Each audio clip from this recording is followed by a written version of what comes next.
Have you ever encountered a time slip? A brief moment where you knew you were in the right place, but the wrong time? Would you interact with the people you saw in the past or the future? Would you be frightened or intrigued? And would you try to recreate the experience? Time slips, interactions with angels, and conversations with elementals are just part of life for Cynthia and her family, who have unique abilities to see beyond the boundaries of what most of us experience. Maybe after hearing her stories, your boundaries will expand as well. Today, on Homespun Haints. Hello, Hainted Loves. Welcome to Homespun Haints. I'm Becky. And I'm Diana. And today on the show, we are bringing back the Appalachian tales. Oh, good. We're going to North Carolina, talking to Cynthia, who has been seeing spirits and ghosts since she was a very, very young child. Ooh. So we're excited to hear from Cynthia. And her stories aren't just in Appalachia. They span the entire United States. So it's possible she's seen a ghost near you. She is in North Carolina, and Diana, you and I recently went to North Carolina on our Appalachian road trip. The bustling metropolis of Chimney Rock. Yes. Well, we had so much fun that I decided to take my family back there this past weekend to the Lake Lure Inn, right on Lake Lure. It was built in 1927, and the lake itself, it's man-made. It was filled in, I think it reached full capacity in 1926. I learned something. It was actually not part of FDR's New Deal plan to fill this lake. Okay. Basically, some rich white man came down from Missouri and said, "Ooh, a lake would look pretty here," and made one. That sounds like people from Missouri. Yeah. we do that all over here. It's like, oh, hey, this would be much improved by a giant pit of water. I don't know. I don't get it. It's a lake. It is nice. You've seen this lake if you've seen the film Dirty Dancing. Or The Last of the Mohicans, or My Fellow Americans. I think there was a Macaulay Culkin movie filmed there, and apparently even Firestarter was filmed there. Ooh. Did you start any fires? We didn't start the fire. I did not tell my family this, of course, but the Lake Lure Inn is haunted. They sure do have plenty of antiques. That's probably why. If you're into antique phonographs, music boxes, stuff like that, oh, there are so many like Nickelodeon-style music boxes there. I don't know what happens when you put a quarter in because I didn't have any quarters, but... Yeah, they took all the cranks off. Ow. But they have like ye old Victorian jukebox. They have 3 grand pianos in the lobby and a player piano. I bet even in 1920, this was kind of like going out of style. When Diana and I went in there, first thing we did, we went to the lobby and we said, "Hey, we hear you have some ghosts," because it's North Carolina. And immediately, the very nice lady working there said, "Oh yeah, let me show you a picture that we shot a couple weeks ago." This is so Becky's experience with life. Everywhere she goes and she asks about a haunting, they're like, "Yeah, let me show you some photos." It's amazing. I don't have that experience, Becky. You would if you lived here. We're a lot more open about our ghosts in the South than we are in Oklahoma. Indeed. So yes, they have a photo on their Facebook page they took for an upcoming wedding, and there was a wedding going on there when we were there. Well, in this photo, it was like a nice sculpture that they had. So they took a photo of it and posted it on their Facebook page. And then Facebook users started saying, "Don't you notice the little boy in the photo?" So that is one of their ghosts, is a little boy. I asked as I was checking out about the other ghosts, and apparently in room 217, a woman was murdered. Ooh, murdered? By her husband, way back in the 30s or something. Apparently she had been flirting with a policeman in the bar, and the husband got upset and murdered her in the bathtub. Sounds familiar? Ooh. I was like, what is it about these men murdering their wives in these hotel rooms? Well, I mean, it's less cleanup than if you murdered your wife at home. You got room service. She's known to haunt the hotel, and especially those rooms. Do you know which rooms are the haunted ones? Yeah, rooms 217 and 218. Okay. It was one room, and then they divided it into 2. Oh. After the murder. Which side has the bloody bathtub? I don't know. I didn't stay there. I stayed on the 3rd floor. However, the first night we were there, my son slept in the bed closest to the wall that touched the hallway, the interior hallway of the hotel. And my daughter and I and he really had a tough time sleeping. We all kind of just woke up every hour, both nights we were there. But my son said one of the times he woke up was because he heard giggling. Giggling? In the middle of the night. Inside your room? Inside the room. Ew. And of course I was like, well, you are near the hallway. Maybe you heard somebody walking by. And he was like, no, it didn't sound like somebody outside the room. It sounded like they were inside the room. It wasn't muffled. And I said, well, was it multiple times? He's like, no, it's just once. Just a hee. And your son is absolutely not prone to exaggeration. No. At all. Well, he specifically told me he heard a ghost giggle. Those were his words. That's branching out for him. The next morning, we're checking out. As we're checking out, of course, the lady asked if we had seen any ghosts. And I said, well, my son heard this thing. And she's like, oh yeah, that's the little boy. The one from the photo on Facebook. Mm-hmm. She said, that's what people report. They hear him giggling. That's his thing. What do you think he was doing in your room? Maybe he was attracted to your son. Like they have the same age or interests, perhaps? Maybe. My son, the ghost boy in Ireland, we think that's who my son saw, was a boy about his age. The one that popped up under the foot of the bed. Mm-hmm. Yeah.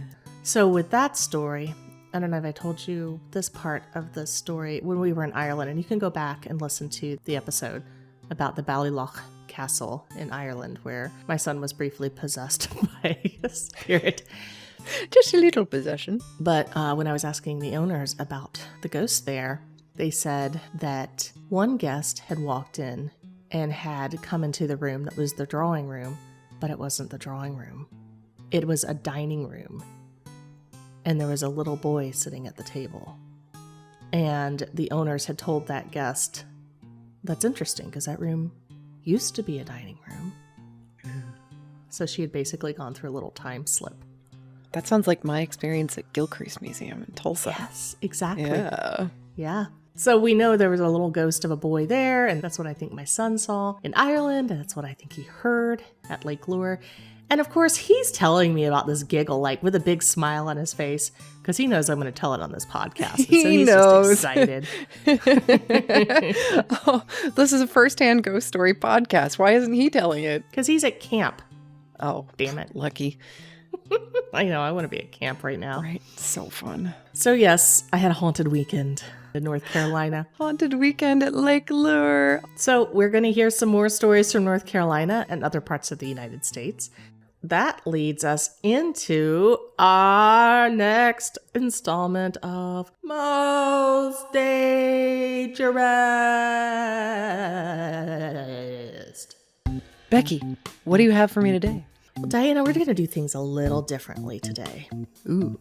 Instead of actually giving rankings to these things, like the most dangerous, second most dangerous, because these things, it's hard to qualify. Oh, I understand.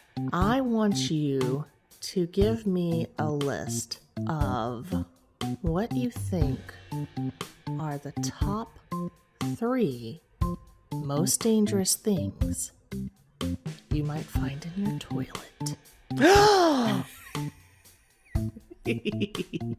Oh my. Yeah. Well, top one, of course, is going to be human feces, because you could totally get typhus and all sorts of other diseases from it. So I would say that'd be number 1. I should have made this clear. I meant living things. Living things in my toilet? And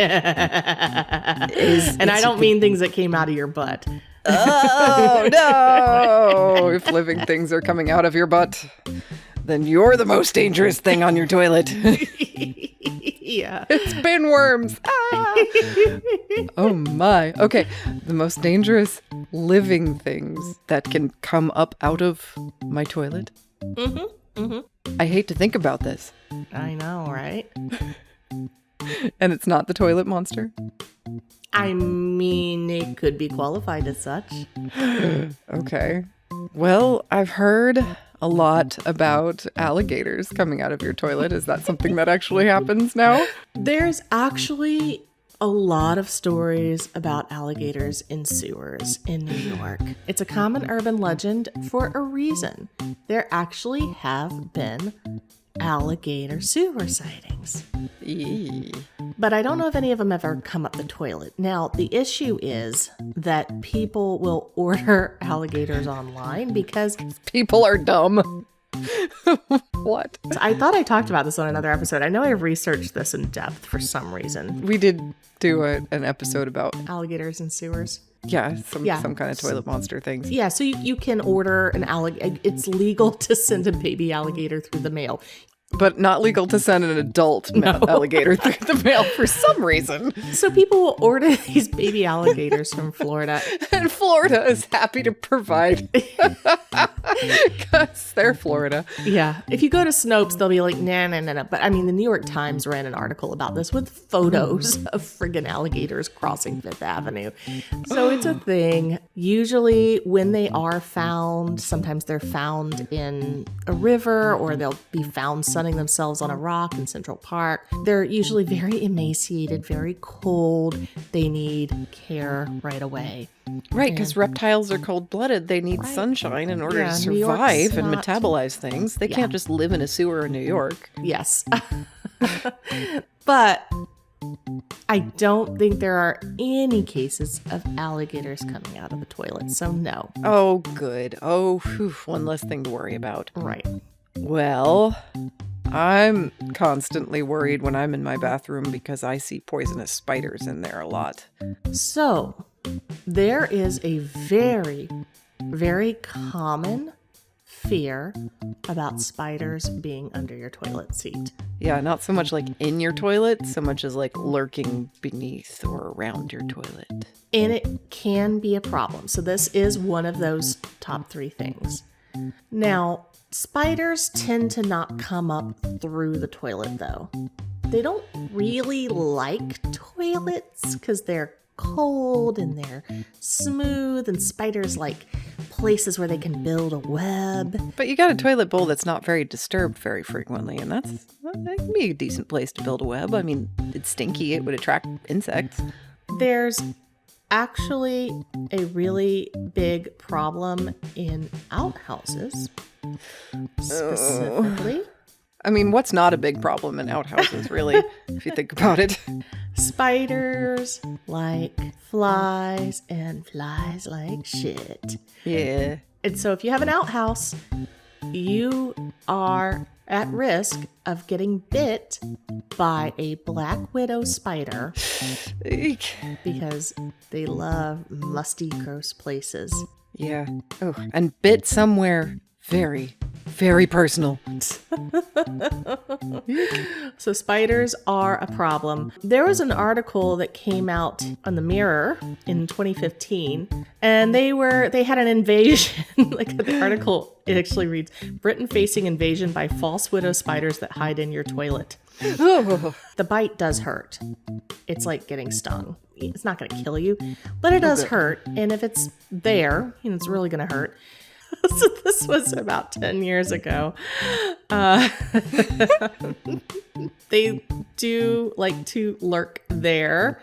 Every once in a while, you'll hear stories about tarantulas in toilets. It's usually because they fell in.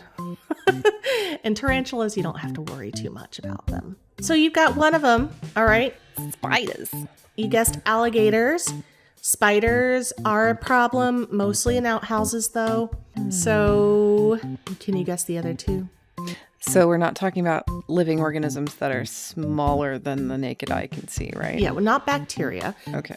because that list would just... That list would just floor us. Yeah. We don't Infinity. even want to know. Yeah. Yeah, you don't want to know what's in your toilet bowl that can kill you. No. That you can't see. You just want to know about the things that you can do something about, that you can see. Whatever it is, it's probably not as bad as your remote control. But Dunk that thing in some bleach. yeah. All right. Okay. And so thinking about the shape of the pipes, I'm going to guess the next one is snakes. Yes. Snakes in toilets are actually a really big problem. In fact, the 4 most common things to come out of your toilet are snakes, rats, possums, What? and frogs. How do possum get down there? Same way rats get down there. So they don't come in through the sewer, most likely. It's actually like on your property. So the vent that we're For a septic tank. Yes. Yeah, okay. And Or frogs. if you have that on your roof, a vent on the top of your roof, they can come in that way. And just hide out in the toilet bowl. You're more likely to see snakes because they're good swimmers, but yeah, you can have a rat come out of your toilet. And rats, they can be dangerous if they have rabies. Or carry the plague. Yeah. But it's not the venom of the bite that will get you like a snake. True. There was an issue in Thailand a few years ago about a python in the toilet. The guy kept trying to flush the toilet, couldn't get it down. Yeah, no and kidding. The landlord couldn't figure it out, and turns out there was a python in his toilet. The python actually bit the guy on his penis. Oh no. And then did he run out of the bathroom with it dangling, like waggling back and forth? Somebody get it off me. No, it was stuck in there. It was 11 feet long. Oh. So he actually had to have professionals come and remove this thing. Yeah. Oh, that's terrible. Okay. If you go and look at plumbing sites on this, they will give you ways to identify venomous versus non-venomous snakes that might be coming up through your toilet. Always shit. check. If you live in an area with snakes, Oh my check goodness. your toilet before you get on it in the middle of the night. Diana, you wonder why I turn on the light when I pee in the middle of the night? Because Yeah, there I might do. be a goddamn copperhead in my toilet. Oh, but you don't have a septic tank on your property, right? I do have a sewer. Pennywise is right next to my house. Yeah, he's right there, along with the snakes. So is that the third most dangerous thing, that Pennywise? Yeah, Pennywise is pretty dangerous, He comes up from your toilet. but he's more of an urban legend in Georgia, at least. Oh, okay. In Maine, it's really the problem. Yeah, okay. You wouldn't just walk into the bathroom and see a red balloon floating from your toilet. If you do, you've got other problems besides natural ones. Yeah, but I mean, you can, if this is an issue, you can put just a wire mesh over your septic, whatever you call that pipe that comes out from the ground, That feels like a good practice anyway, you know? just to keep things from going in. Yeah. So you did mention rats and frogs, which could kill you. If we're talking about some kinds of poison dart frogs, I guess. This is true. Yeah, I did not consider that. Yeah, so if you've got a poison dart frog that comes up through your toilet, Highly specific, and yet it might happen. they're so rare though, and they're very brightly colored. Hopefully you notice. You would Of notice. course, snakes are usually not white either, True. unless it were an albino python. If it's a venomous snake, that fear you have of something biting you on your crotch while you sit down to take a dump is real. Yuck. This is why in civilized countries they just have a hole in the ground that they squat over. True. Okay, so you still want me to guess more? One more thing that can be in your toilet that we haven't said yet, Oh, but it's dangerous. that's a living creature. And it's not an alligator, a snake, a spider, a possum, a rat, or a frog. We covered this on our toilet monster episode. We did? Is it weasels? No. It's an invasive species Invasive species.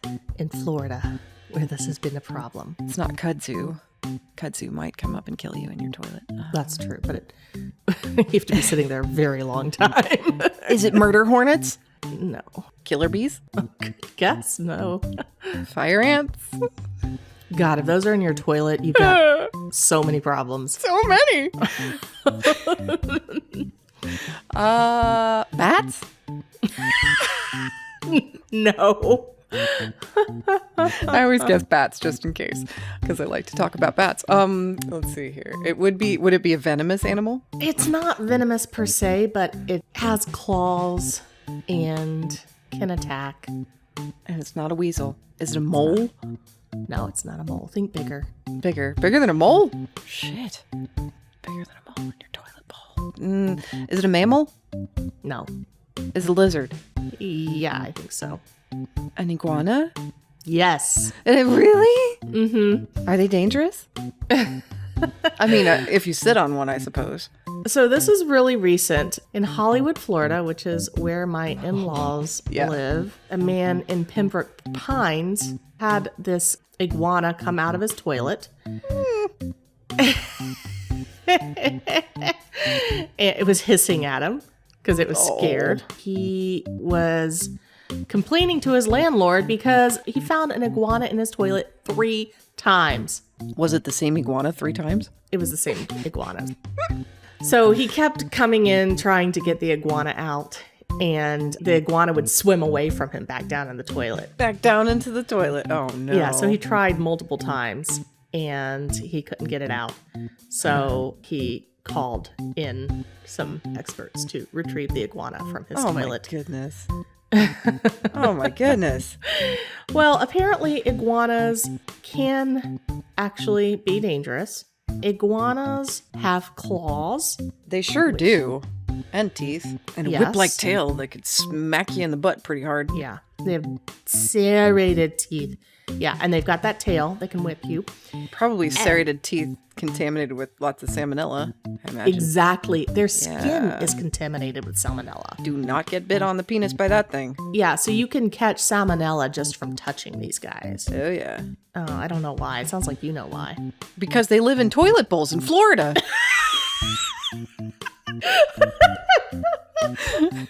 That is a problem with iguanas. They're coated in salmonella. I don't know why. I don't know if they go visit the salmonella spa before they go surfing in the toilets. It seems to be a defense mechanism for multiple reptiles. Like if something tries to bite them and eat them, it will eventually get sick and learn not to eat more iguanas, I guess. Yeah, that's not something that should be yours next time is most dangerous foods. That's exactly what I've been looking up, so it will be. I knew it. I knew there was a reason I didn't want to do it. No studying ahead of time. No, I won't. All right. So those are, at least from my very in-depth research, those are the 3 most dangerous things. Of course, you threw out poison dart frog, so maybe there's a 4th. 3.5 most dangerous animals to come from your toilet bowl. Yes. Wow. All right. Well, in conclusion, ladies, learn to pee standing up. It's worth the time and effort. Well, apparently if there's an 11-foot python in your toilet, it doesn't matter whether you're standing or not. Hey, as long as you're looking that direction, you can get away faster. It's every little second counts when there's a python in your toilet bowl headed for your snatch. There are devices that you can purchase for yourself in order to safely pee standing up. Some of these devices might even act off-label as a decoy for a 11-foot python that might be trying to bite you on your penis. And Diana, I think you need to include some links to such devices on our website, on our show notes. We shall. For your own safety, for your life preservation, for your own good. Check out homespunhaints.com for the show notes about this episode, and you'll get more information about Cynthia and how to pee standing up. And while you're there, make sure to click the link to become a member of our Patreon, because patrons get all sorts of bonus content and interesting perks, like avoiding the following commercial. Becky, Diana, why does Ella look so sad? she's been really glum lately because she hasn't achieved the worldwide stardom that she knows is her birthright. Oh, that's terrible. People have heard of Lil Bub, Grumpy Cat, and Pussy Galore. Surely they've heard of Ella Kalimnik, the world's podcasting cat? No? I took Ella to the Hollywood Walk of Fame the other day, and not a soul recognized her. In fact, we were even asked to leave after the cabbage incident. I think we must rectify this atrocity right away. I have just the thing. You know the tote bag you've got that has Ella's beautiful visage right on the front? The one with the cute messaging that says every time I meow in the middle of the night, I'm talking to that person that you cannot see. Yes, I got it from our Homespun Haints merch store, actually. She did a great job modeling for that photo. And everyone who purchases one of these bags will not only be able to carry their exorcism supplies more easily, they'll also help Ella realize her dreams of worldwide notoriety. It's a win-win for everyone. All people have to do is go to homespunhaints.com and click on the merch link at the top of the page. Then they can rest easy knowing they've helped a cat reach her potential. Do the right thing. Help support Ella and Homespun Haints.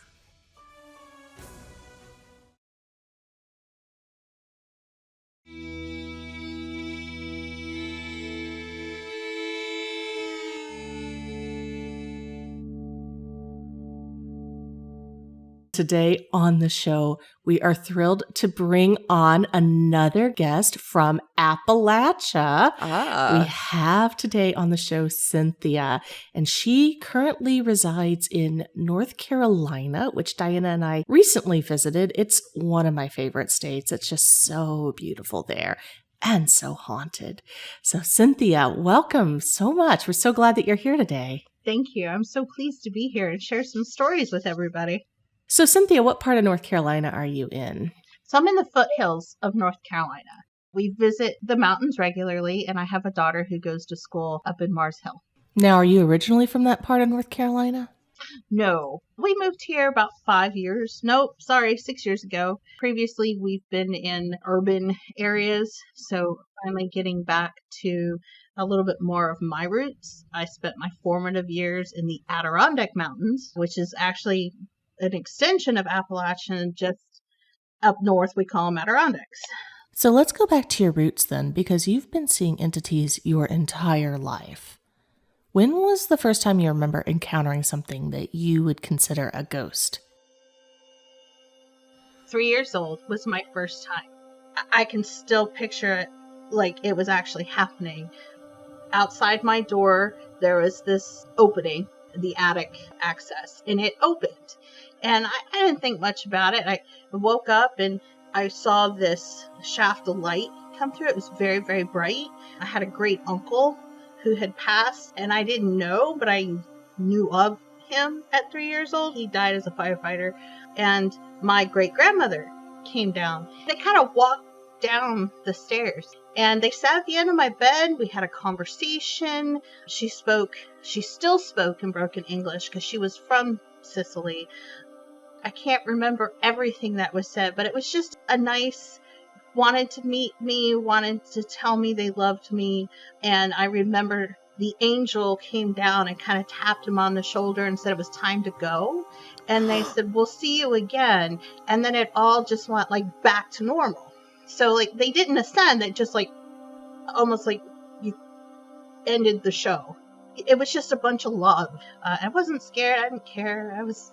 I think what interested me most was the sparklies that were always around them. Like it was this very ethereal light, like sparkles. And I was more intrigued, I think, by that as well. But yeah, we had a full conversation. Yeah. It was funny because some of the great granddaughters at 3 years old have had experiences where my grandmother has appeared to them. And that happened to my daughter. Oh. She woke up screaming and going, get her out of here. She's scaring me. Oh. And I come running in her room. And as I run in her room, I pass through the static, but I don't know what it was. It's not until later, recently, that when my daughter has talked about it a little bit more, she blocked it out completely. I'd actually run through the apparition, and that's what I had felt. She had appeared in the doorway. We had one of her Blessed Mother statues that came out of a church, but my grandmother had it and was always in her house. My daughter explains how it kind of materialized from that. Like she thought the statue was moving, and it actually kind of came out and materialized into her great-grandmother. Why do you think the experience was so frightening for your daughter, but for you it was a positive, fun experience? I think maybe it was the way it had happened. I was kind of awake when everything started, and when she woke up, there was this person there, like it had gotten her attention that way. I think the sudden awareness of it was probably what made it more frightening. It was just a startling experience for her. My cousin's daughters, who are younger than mine, they still see her like it was a different experience for them, where mine was like, no, I'm done. I'm not doing this anymore. So your encounter with your great-grandmother and your great-uncle, did that happen in the Adirondacks? Actually, no. I was in Wichita, Kansas. That's where I was born. And we used to go to a place called Cowtown. At Cowtown, there would be times when I would see cowboys or I would see saloon ladies, and I'm like, oh, what a great costume. And sometimes there were people in costumes, but then you look and it's like, but they disappeared. And as a kid, that was just part of my world. That just happens. And I, would say something to my brother and he goes, "You're an idiot. There's nobody there." And I'm like, "Oh, okay," because I'm the youngest. And one time I said it to my mom and she just kind of hushed me. She's like, "Shh, you didn't see anything." Ooh. So she may have saw something, but this was always in the 80s, the big movements. Satanic panic? Yeah. Those things don't happen. But she may have seen it too. She won't talk about it now. I would see things. There was a store we used to go to. It was an old textile mill. It was this beautiful store. I remember it had these wonderful wood floors. And if you sat really quiet, you could hear extra footsteps, especially on the second floor. And I loved it. I'd go up there just to sit and listen for the footsteps. And sometimes things would move. But you can't talk about that because you don't talk about that. I remember standing on the stairs one time and I was sitting there and I was listening to the footsteps because they would walk back and forth. They were heavy footsteps, so they were workers of some sort. And I was sitting there and my brother got mad at me because he had lost me. I hadn't moved. At some point he turned around. I wasn't there.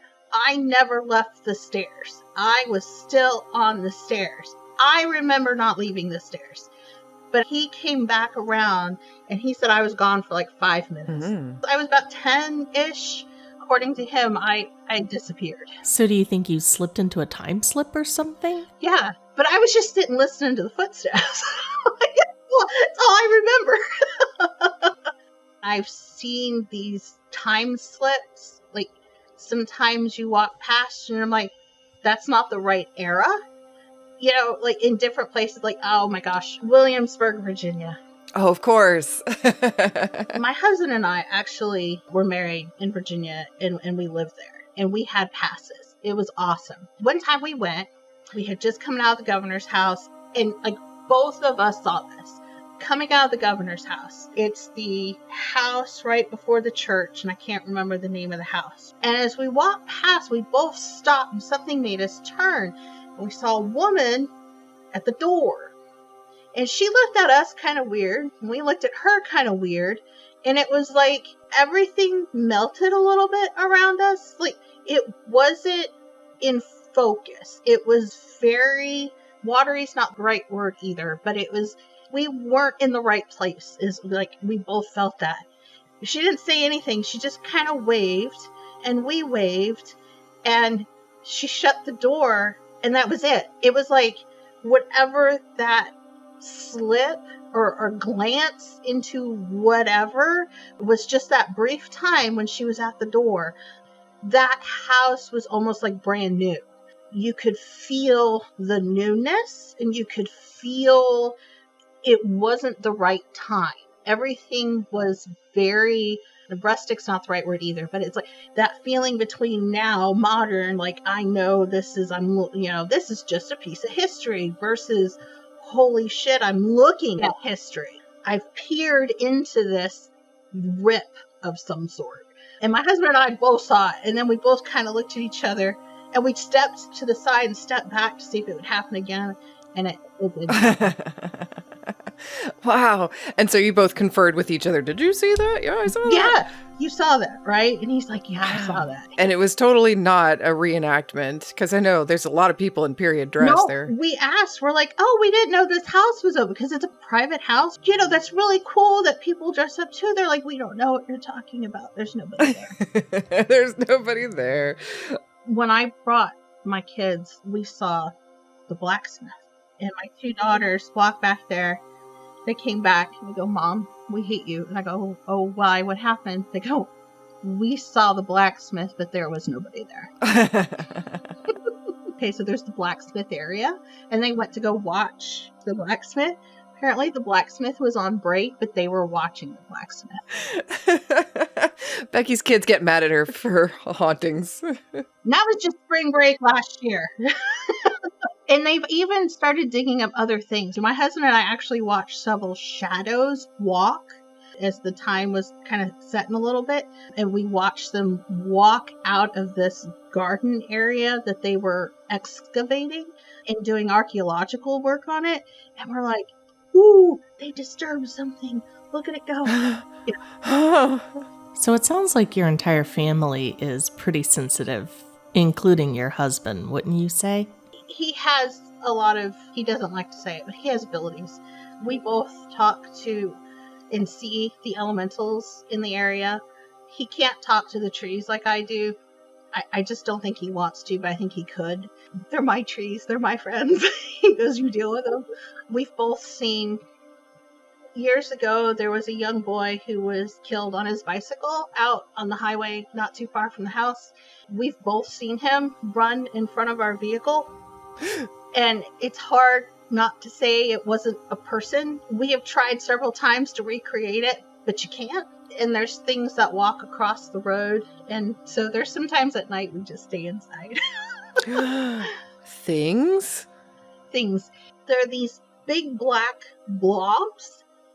I don't know what they are. I haven't asked. They don't bother me. I don't bother them. And they travel across the road between the fields.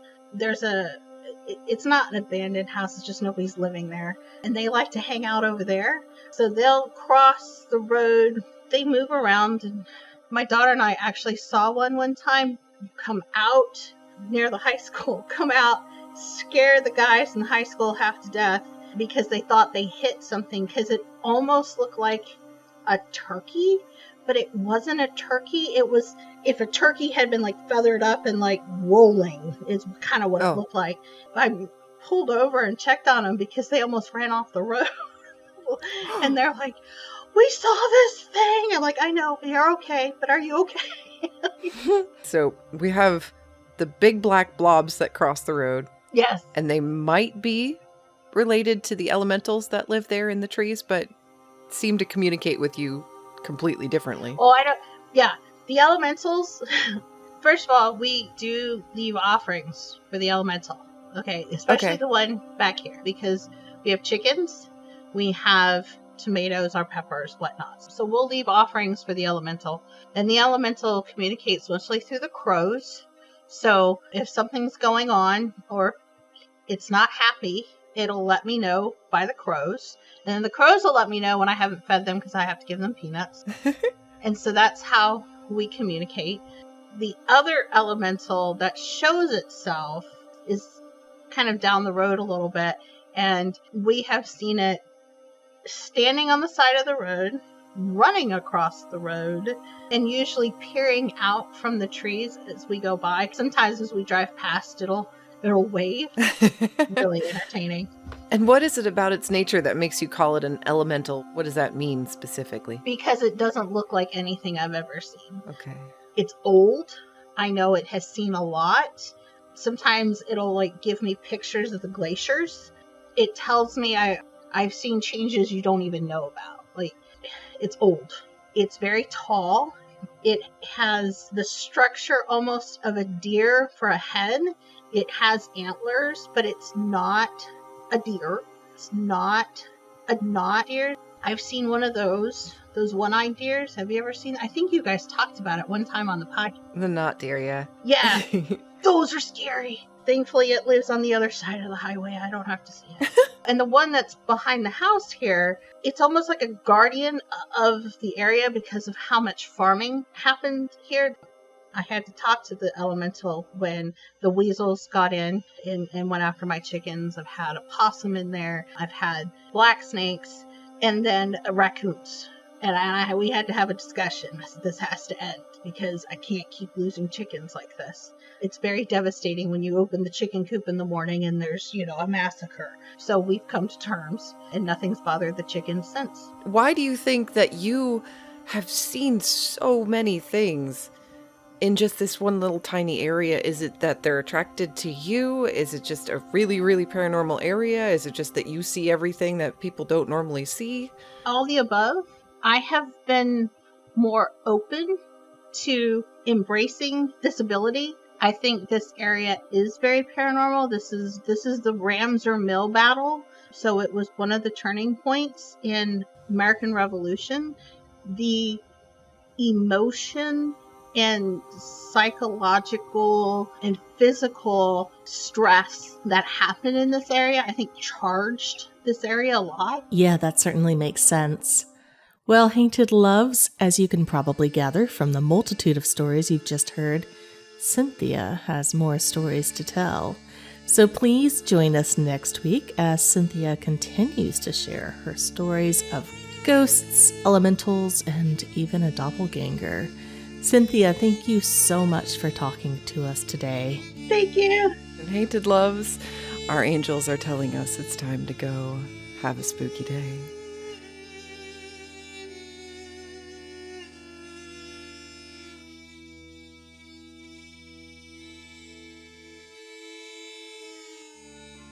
Homespun Haints is hosted by Becky Kielimnik and Diana Doty, and produced by Homespun Haints Media LLC. Editing and music by Becky Kielimnik. Show notes by Diana Doty. If you have a ghost story and you'd like to be considered as a guest for this podcast, please visit our website at homespunhaints.com/submit.